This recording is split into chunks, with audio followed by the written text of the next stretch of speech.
Hey yo, c'est TG et bienvenue sur Formula Wrestling. C'est le premier numéro de F1 Preview, mes vidéos sur les week-ends de Grand Prix, mes vidéos preview, review de Grand Prix pour discuter pour débriefer finalement des week-ends de Grand Prix.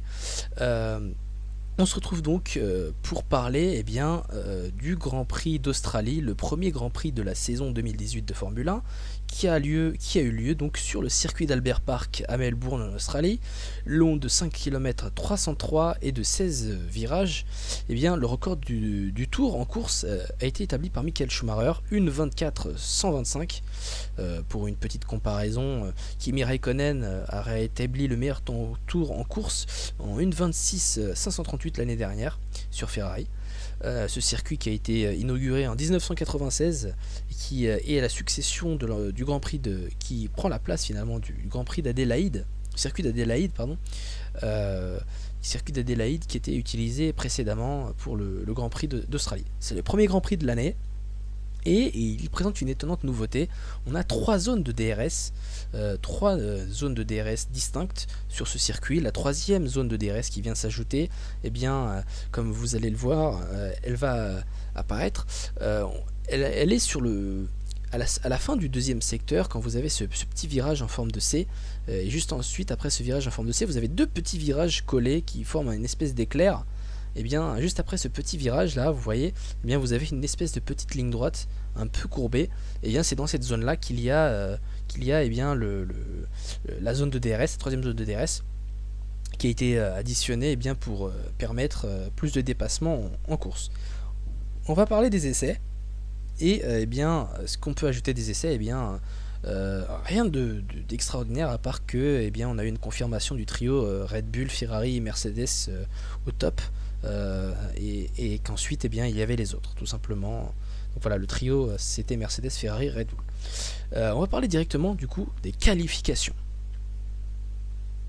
Et donc pour parler des qualifications, on va parler de l'élimination de Honda dès les Q1. Donc Toro Rosso Honda, c'est une nouvelle association, toute nouvelle association qui a débuté suite au divorce de McLaren et Honda, et suite au divorce de Toro Rosso et Renault. Une association qui dès les essais hivernaux nous a montré des jolies choses qui étaient prometteuses, et on était droit d'ailleurs de penser que Toro Rosso allait même faire certainement des très bons des résultats très bons qui les placerait peut-être 10e, 12e, 13e derrière les McLaren. Et puis finalement pas du tout. Pierre Gasly qui finit 20e au terme des qualifications. Brandon Hartley s'est un peu rattrapé, il finit 16e, mais Toro Rosso en fond de grille. J'ai envie de dire c'est normal, c'est une nouvelle association, ils sont en train d'apprendre à travailler ensemble. Honda a besoin encore de temps pour développer son moteur, et du coup c'est une qualification normale, espérons pour eux que ça s'arrangera, en tout cas pour Honda qui a aussi besoin de retrouver finalement de la performance, de trouver de la performance et de s'améliorer, et ils auront moins de pression avec Toro Rosso. Ensuite on va parler des Sauber Alfa Romeo qui, on doit le dire, ont été étonnantes. On ne s'y attendait pas du tout à ces qualifications des Sauber. Il faut dire qu'ils sortent d'une saison très difficile où ils avaient des soucis financiers, et puis Ferrari est venu à son secours à travers Alfa Romeo, et on se connaît la suite. Et donc la communication de Sauber, c'était surtout de dire que c'était une nouvelle association et qu'ils commençaient de zéro, tout simplement.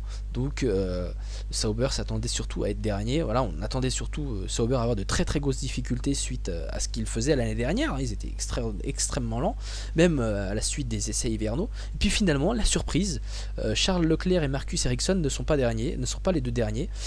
Charles Leclerc donc 18e, Marcus Ericsson 17e, ils sont pas derniers, et donc Sauber a étonné. c'est, on va le dire, hein, une séance de qualification positive pour Sauber, dans le sens où ils ont une bonne base pour travailler, et on sent que finalement, eh bien, l'écurie pourrait être motivée suite de ces qualifications. Ensuite, il y a les Williams. Alors, assez décevantes les Williams, pour être honnête, suite eh bien, à la pénalité subie par Valtteri Bottas suite à sa sortie en Q3. Lance Stroll s'est qualifié 13ème, donc finalement on va dire que c'est correct pour Lance Stroll, mais Sergei Sirotkin, qui est un jeune rookie, sa première séance d'essai qualificative en Formule 1, eh bien, le Russe n'a pas réussi à placer sa Williams comme son coéquipier vers la 15e place, et finalement il a fini 19e. Donc voilà, c'est décevant pour Williams de voir une de ses voitures 19e derrière les deux Sauber qui pourtant, eh bien, comme on le sait, sont en phase de reconstruction, et on était en droit de penser que Williams finirait devant Sauber au moins, puis finalement non, pas du tout, ils sont derrière, et donc voilà, on va dire que c'est une séance de qualification décevante pour Williams. Ensuite, McLaren en Q2, eh bien, on s'attendait tous, beaucoup d'entre nous s'attendaient à ce que McLaren finisse dans le top 6, top 7, comme on a pu le voir en essai libre, et puis finalement, voilà, P10 pour Alonso et P11 pour Stoffel Van Dorn. On va dire que c'est une bonne qualification pour McLaren, hein. Eux aussi, c'est un nouveau partenariat qui commence. Inédit d'ailleurs, McLaren-Renault, c'est la première fois qu'ils s'allient. La deuxième fois que McLaren s'allie avec un motoriste français, puisque McLaren a été motorisé par Peugeot. Eh bien, on doit avouer que c'est pas si mauvais que ça, puisque Fernando, qui était 11ème avant la pénalité de Valtteri Bottas, eh bien, partait d'une position assez correcte, on va dire. Pas trop vers le. Enfin, il s'est qualifié mieux que l'année dernière. Il avait un peu plus de puissance que le moteur Honda. Et donc, voilà, il avait l'air un peu satisfait à la fin de la séance de qualification. Il a dit que c'était tout à fait normal. Et donc, parce que voilà, c'est tout nouveau pour eux aussi. Ils ont eu des soucis aussi pendant les essais hivernaux. Et donc ils ne s'attendaient pas non plus à de très très grosses surprises. Et voilà, c'est le début de saison. Et il y a eu d'autres écuries qui d'ailleurs nous ont étonnés, notamment As qui s'est qualifié P5 et P6, donc Kevin Magnussen 5ème avec Grosjean 6ème. C'était un énorme départ, une énorme qualification pour les deux As qui eh bien, montrent à quel point elles sont rapides, et elles ont confirmé ce qu'on avait vu en essai libre. Petite déclaration d'Alonso d'ailleurs, qui avait dit que les As étaient des Ferrari bis. Eh bien, ça reste à confirmer pour le reste de la saison, mais en tout cas les As sont assez performantes, à tel point que Daniel Ricciardo finit à une décevante 8ème place. Donc ensuite, on a eu l'erreur de Valtteri Bottas au premier virage qui lui a coûté très cher, hein. Le pilote finlandais qui sort au bout du premier virage du circuit, eh bien, il a eu une pénalité de 5 places sur la grille, parce que eh bien, sa boîte de vitesse a été endommagée. Heureusement pour lui d'ailleurs que c'était que la boîte de vitesse, parce que eh bien, s'il y avait d'autres éléments, eh bien, il aurait commencé encore plus loin sur la grille. Et ça aurait été dommage pour lui. Ensuite, on va parler du Tour d'Hamilton, qui a été absolument phénoménal, hein. Lewis Hamilton, on n'a plus besoin de le présenter pour tout ce qui est exercice de qualification. Il est extraordinaire sur un tour, mais là, il a foutu une claque à tout le monde. 6 dixièmes de mieux que le deuxième Kimi Raikkonen, qui faisait pourtant une séance de qualification phénoménale. Raikkonen, il a été fantastique sur ce week-end, très rapide, et Raikkonen qui finit devant Vettel, c'est quand même quelque chose. Et Raikkonen, Hamilton qui nous a sorti 6 dixièmes de mieux que Raikkonen, voilà, 6 dixièmes, 7 dixièmes de mieux que ses poursuivants. C'est énorme, c'est une claque en Formule 1, c'est énorme. Et donc on ne peut que saluer cet exercice de qualification d'Hamilton.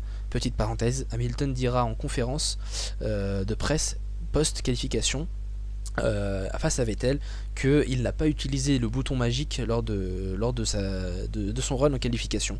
Et donc voilà, c'est son talent, et rien que son talent, sans l'aide d'un bouton particulier. On va parler maintenant du débrief de la course. On va faire le débrief de la course. C'est parti. Et donc pour eh bien, cette course, eh bien, je dois vous dire que honnêtement, on n'a pas été énormément servi en termes de spectacle à proprement parler, en termes de cette course. Tout d'abord le départ. C'est au départ que beaucoup de choses se sont jouées au tout début. Très bon départ d'Hamilton. Raikkonen et Vettel qui suivent très bien. Verstappen qui commence bien. Et puis dès le début, dès le premier virage, Magnussen fait un dépassement extraordinaire sur Verstappen. Du coup, Kevin Magnussen se retrouve quatrième. Après ce départ, donc, on n'a pas grand chose qui a changé sur les premiers tours. Les positions se sont stabilisées. Valtteri Bottas ne gagnait pas non plus énormément de place.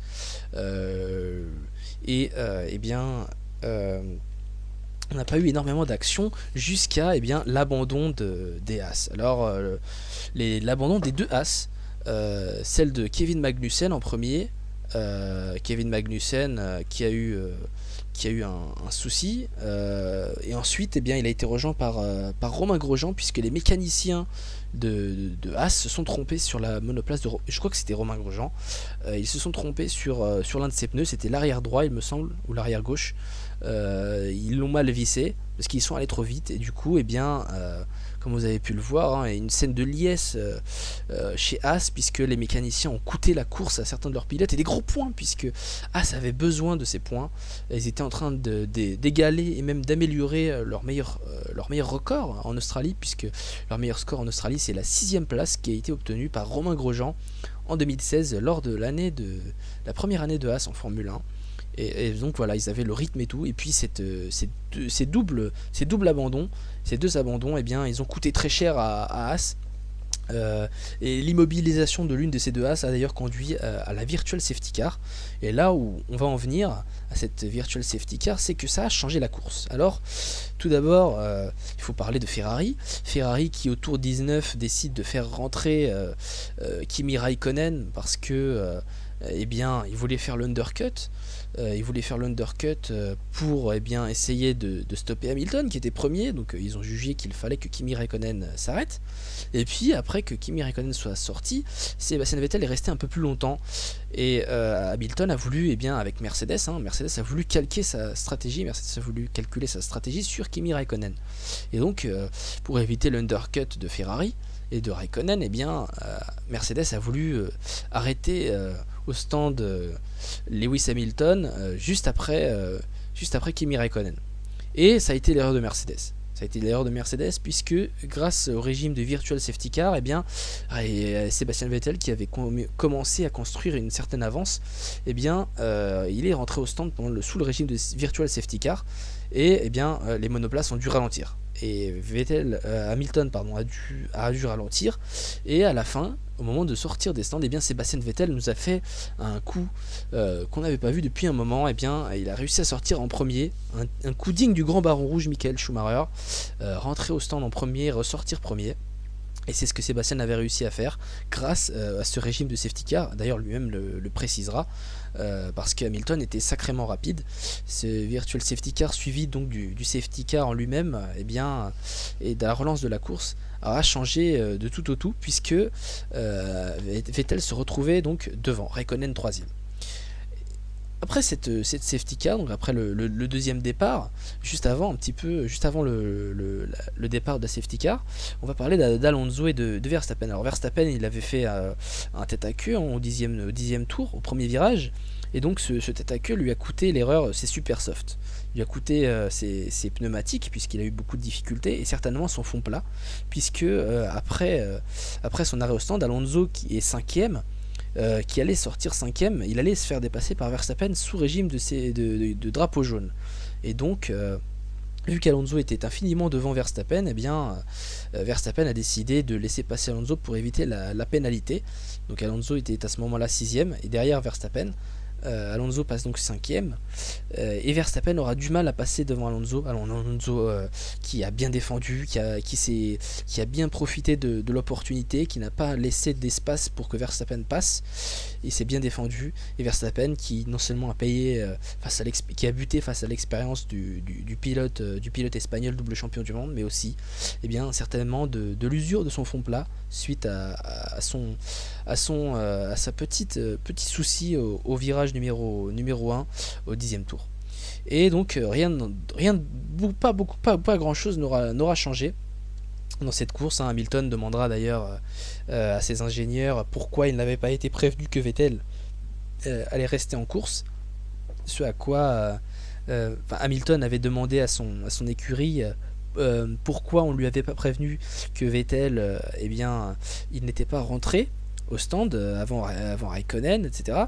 Eh bien, il n'a pas eu de réponse, on n'a pas eu de réponse clairement, mais Hamilton se posait la question suite eh bien, au fait qu'il était sorti deuxième et derrière Vettel. Donc on a eu une lutte acharnée entre Hamilton et Vettel, et suite à laquelle Hamilton a fini par perdre. Et donc on s'est retrouvé donc face à ce résultat.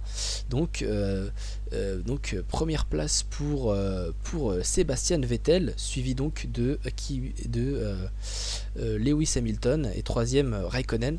Raikkonen qui sur le podium montrera son mécontentement, bien parce qu'il trouvait injuste sa position finale, donc la cinquième place pour Alonso derrière Ricciardo, un très gros écart entre le pilote espagnol et l'Australien Daniel Ricciardo. Et donc voilà, on finira sur ce résultat. C'est l'heure de passer au top et au flop sur F1 Preview. C'est parti.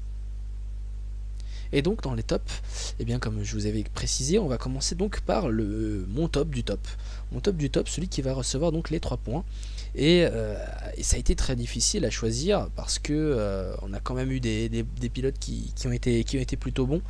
Eh bien pour mes tops, j'ai décidé de choisir le pilote du jour, Fernando Alonso pour McLaren. Et pour moi, il a été très très bon. Il a profité du double abandon des As pour finir 5ème. Alors beaucoup diront oui, alors il a profité du double abandon et fini 5ème, c'est n'importe qui l'aurait fait. Non, et non, pourquoi? Parce que Fernando Alonso qui s'est retrouvé 5ème après la virtual safety car, il a dû résister à Max Verstappen. Et la Red Bull est clairement plus rapide que la McLaren. Fernando Alonso a réussi à bien défendre ses positions et il a réussi donc à maintenir le pilote batave derrière lui.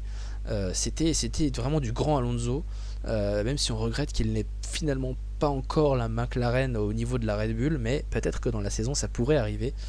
Et donc voilà, il est pour moi normal qu'il soit dans le top. Il a vraiment fait une très très bonne course, d'autant qu'il se retrouve devant les Renault et devant la Mercedes de Valtteri Bottas, puisque Bottas a fini 8ème. Et donc deuxième dans ce top.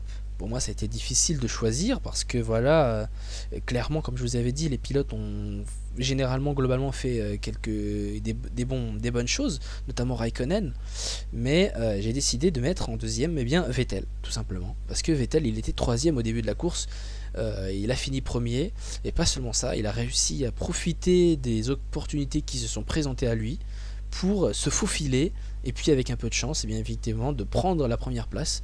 Mais si prendre la première place c'était de la chance, il fallait la défendre, et Sébastien Vettel l'a fait de main de maître. Il a maintenu un Lewis Hamilton très très bon et très très rapide avec sa Mercedes, et donc pour moi il méritait clairement d'être dans ce top, Vettel, même si j'aurais préféré mettre un Raikkonen ou un Hamilton. Voilà, le vainqueur de la course c'est bien débrouillé pendant la course, et il est pour moi normal de reconnaître le fait. Ensuite dans ce top, en dernier, il a été pour moi aussi très très difficile de choisir, et j'ai décidé de placer l'écurie la plus rapide que tout le monde a vu finalement, c'est Mercedes, tout simplement. Mercedes dans mon top, parce qu'ils sont rapides, malgré le mauvais résultat de Bottas. Lewis Hamilton, il allait clairement gagner cette course s'il n'y avait pas eu le régime de safety car, il était clairement plus rapide. Mercedes était dans le top, mais voilà, j'ai hésité entre Mercedes et Ferrari. Pourquoi? Parce que Ferrari pour moi a fait une erreur qui pour moi leur a coûté cette place dans le top, c'est l'erreur stratégique de Kimi Raikkonen. Alors j'ai pas compris pourquoi ils ont demandé à Raikkonen de s'arrêter si tôt, puisque Kimi Raikkonen aurait pu continuer. Ils ont voulu faire l'undercut, seulement voilà, Vettel il avait plus de tours avec ses pneus, et il pouvait s'éloigner, et Raikkonen voulait lutter aussi pour la victoire. Donc cet arrêt de Kimi Raikkonen a un peu été comme... il ressemble plutôt à un sacrifice finalement, sacrifice de Raikkonen par Ferrari, pour faire en sorte que Hamilton suive Raikkonen, s'arrête en même temps, et laisser le temps à Vettel de prendre la distance avec les pneus qu'il avait, suffisamment de distance pour qu'à la sortie des stands il puisse soit être devant, soit être juste derrière, et profiter de l'usure des pneus d'Hamilton pour le dépasser plus tard. C'est comme ça que je le vois, un peu à la manière de Red Bull en 2010 à Abu Dhabi, lorsque eh bien, Ferrari était tombé dans le piège de Red Bull et avait fait arrêter au stand d'Alonso juste après Mark Webber. Donc voilà, c'était un peu comme ça que je le vois. Et donc voilà, c'est pour ça que je mets pas Ferrari dans mon top, même si je voulais, puisque les Ferrari ont deux excellentes monoplaces. Et donc maintenant c'est parti pour les flops.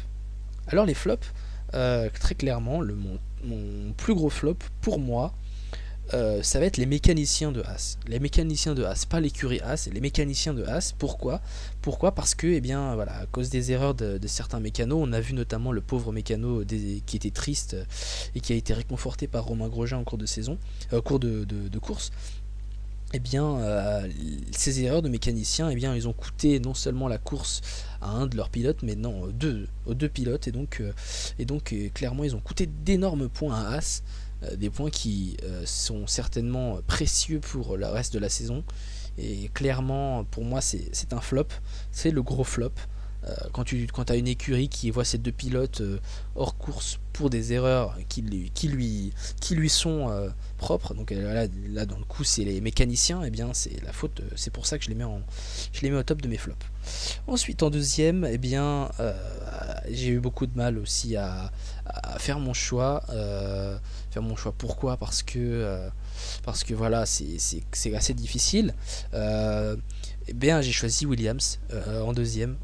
Pourquoi Williams ? Parce que Williams, eh bien, a déçu énormément. Ils ont un moteur Mercedes, ils ont la structure, ils ont l'expérience. C'est une ancienne écurie qui a été championne du monde. Et puis finalement, on se retrouve avec Sergei Sirotkin qui abandonne dès le début de la course, dès les premiers tours. Et on a Lance Stroll qui finit 14ème, donc 14ème, c'est-à-dire avant-dernier de la course, puisqu'il n'y avait que 15 participants à l'issue des 58 tours. Et donc voilà, pour moi c'est une très, très grosse mauvaise performance de Williams. Espérons pour eux qu'ils réussiront à redresser la barre en cours de saison, parce que voilà, c'est une vraie déroute. C'est le début de la saison, donc on peut penser qu'ils vont s'améliorer, mais c'est clairement une très grosse contre-performance de l'écurie britannique, et il faut qu'ils améliorent. Et donc en troisième dans les flops, je vais mettre Valtteri Bottas, tout simplement. Valtteri Bottas qui a raté sa Q3 en ayant fait un très gros tête à queue au premier virage, juste avant de compléter, au moment où il allait compléter son tour chronométré pour la Q3. Et donc ça lui a non seulement coûté sa place en Q3, mais aussi il a eu de la chance, puisqu'il n'a eu que sa boîte de vitesse qui a été endommagée, et donc il n'a eu qu'une pénalité de 5 places sur la grille. Mais il a commencé 15ème, donc c'est presque en fond de grille, et donc ça lui a gâché un peu sa qualification. Et pour la course, eh bien, il avait fort à faire, sachant qu'il avait la meilleure monoplace. On n'avait pas trop de soucis à se faire pour lui, mais malheureusement, et vous le voyez bien, Bottas, eh bien, il finit 7ème, 8ème, pardon, il finit 8ème, Valtteri Bottas, derrière Nico Hülkenberg. Il n'a pas réussi à venir parmi les 4 pilotes de tête malgré les safety cars et le virtual safety car. Donc il y a des questions à se poser. Bottas n'était pas en forme, je pense, sur ce Grand Prix. Il a été énormément gêné par la Renault de Carlos Sainz, puis par Stoffel Vandoorne en fin de course. Il avait la butée sur la Renault de Nico Hülkenberg. Et c'est dommage pour Valtteri Bottas, qui pourtant disposait d'une monoplace capable de lutter pour la victoire. Et donc voilà, ce sera tout pour les flops. Mention aussi d'ailleurs pour eh bien Force India, qui s'est fait très discrète pour ce Grand Prix. Alors P11 et P12 pour Force India, Perez 11e et Esteban Ocon 12e. Course très discrète de Force India. Derrière les Renault, bon, la performance n'était pas si en dessous que cela. Pas si en dessous que ce qu'on pense, mais voilà, Force India paye du coup l'arrivée de McLaren, la montée de McLaren en puissance grâce au changement de moteur, et puis les bons résultats de Renault, et leur résultat n'est pas si mauvais, puisqu'ils eux aussi ont profité des problèmes des deux As. Donc voilà, c'était la petite mention. Et donc il ne me reste plus qu'à vous dire à la prochaine sur Formula Wrestling. N'oubliez pas d'ailleurs de mettre un petit j'aime si vous avez apprécié la vidéo, et on se retrouvera donc à la suivre, donc après le Grand Prix de Bahreïn. qui aura lieu, comme vous le voyez certainement maintenant, le 8 avril. Ce sera donc à Bahreïn pour le Grand Prix de Bahreïn, la deuxième épreuve du calendrier 2018 de Formule 1. Salut à tous, c'était TG sur la chaîne Formula Wrestling. À la prochaine. Ciao tout le monde. Ciao ciao.